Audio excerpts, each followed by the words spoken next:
Man of God, si tatay po ay may lung cancer stage 4 at dinala nga po siya dito na nakahiga lang kanina. Ngunit So I rebuke that lung cancer. Die!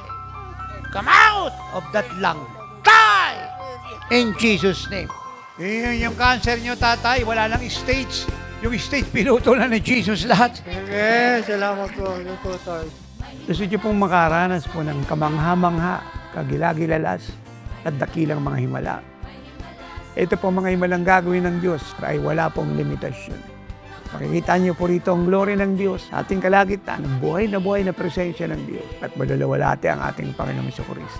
So expect great and mighty things from God sa ating 32 taong anibersaryo ng Oras ng Himala na may temang God is the God of Miracles sa March 27 and 28, Thursday and Friday, 1 p.m. sa Muñoz at sa March 30, Sunday, 4 p.m. sa Marikina Sports Center. Do you see that? Do you see that? Do you see that? Nanay, sayaw! Sayaw, nanay! Sayaw! Pilipinas, pinakagaling ka ng Diyos. Kanina ka pa pinapagaling. You are healed, healed, healed, healed. Rejoice! Just be there. Ang Diyos po'y nag-ready na ng napakaraming mga himala para sa inyong lahat.